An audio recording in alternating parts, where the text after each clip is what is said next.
Big breaking news coming in the Delhi liquor scam probe. Delhi Deputy Chief Minister Manish Sisodia's close aide and businessman Dinesh Arora turns approver in this case. Dinesh Arora has said that he is turning approver voluntarily and there is no pressure from the CBI on him, adding that he is ready to give the details linked to the case.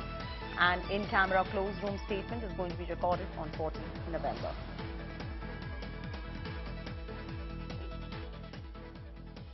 That's the big breaking news coming in. The heat on Manish Sisodia at the moment. The twist coming in right there is on how the close aide of Delhi Deputy Chief Minister Manish Sisodia has turned approver in the case. The close aide's name is Dinesh Arora. He's a businessman and rather a very close aide of Delhi Deputy Chief Minister.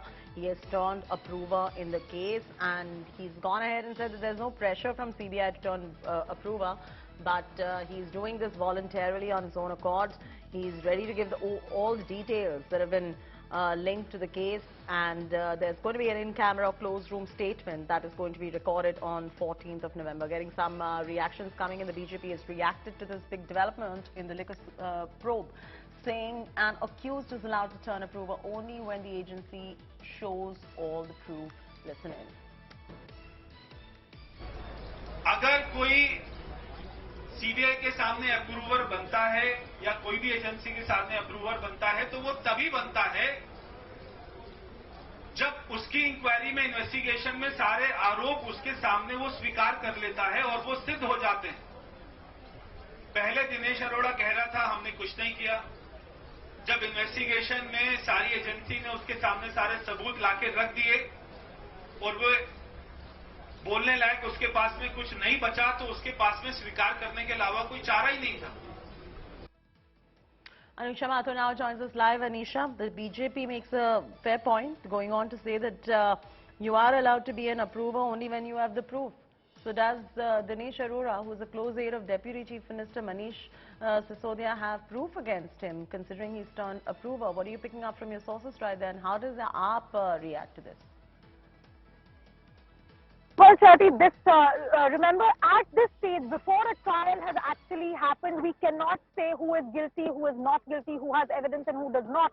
But at this stage, what we do know is that Dinesh Arora, who was arrested recently along with Sameer Mahendru as part of this liquor excise policy case, and who is said to be a close aide of Deputy Chief Minister Manish Sisodia, has been allowed to turn approver. The Rouse Avenue Special Court bench of CBI Judge M.K. Nagpal is likely to record his statement on the 14th of November. Now, what also we need to remember is that there's a lot of politics being played about this liquor excise policy scam. The Aam Aadmi Party, of course, has been continuously saying that there is pressurization by the agencies, that there is false allegations by the agencies and the BJP government, while the BJP, of course, has been hitting out at the Aam Aadmi Party. Anisha, you're absolutely right that there has been a lot of politicking that is going on as far as this case is concerned. And also, nobody can say that one is guilty or not unless the courts say so. And you're right on that count as well. But, you know, let's bring ourselves back to the facts of this case. The facts as they stand, what are they at this point of time? Well, at this moment, the facts as we know are that Sameer Mahendru and Dinesh Arora are considered to be a close aides and associates of Manish Sisodia. The fact as we know is that they were arrested by the CBI because the CBI believes that they found evidence of money trails going from the businessman to Manish Sisodia and their involvement in creating the liquor policy. The third thing that we do know is that Dinesh Arora has come before the court today, spoken in the open court and said that he is ready to become the approver in this case. He's ready to record his entire statement as he's ready to give the phone line now. Shehzad, the AAP says there is pressure from the CBI. How do you respond to that? Because BJP just made a statement that said that, you know, you cannot turn an approver for any case unless and until you have the proof. You know, whatever the legal process is, that is on one side. But the larger point, Chaiti, is only this, that ऐसी कोई जगह नहीं जहाँ आम आदमी party ने ठगा नहीं. From तिहार की ठगाई to शराब की लुटाई, this is the real charitra of the Aam Aadmi Party. And the question today that we are asking is that those specific question of the Sharab Ghotala. Recently, an RTI has shown that there has been a loss of 2,500 crores in this policy. The Aam Aadmi Party itself has moved this policy and come back to the old policy.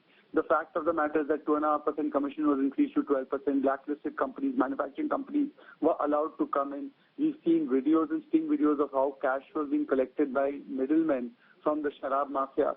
And there are several other questions which they need to answer specifically, but each time we ask them specific questions, they go to New York Times, they go to 2024, they say they have a video audio of Operation Lotus which they haven't released yet. They play the victimhood card. Today the question is that if there is innocence on their side, they should go to court of law and prove it. But instead of that, they are trying to protect the corrupt, and they That's are a fair point, but protect... optically this doesn't augur well for them. They're saying that, it is the pressure coming in from the CBI, which is why all of this is happening, and the CBI is acting on behest of the ruling party.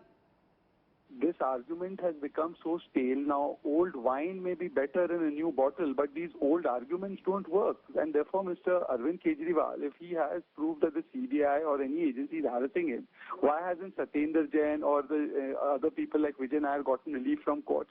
Why are they still continuing to be in custody of given by courts?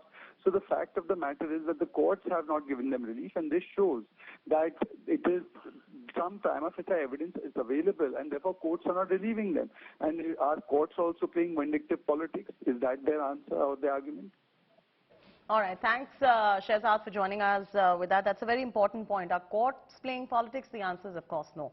And hence, if the court is recording that particular statement, then we will wait for those developments to take place and wait for a court to decide what's true, what's not.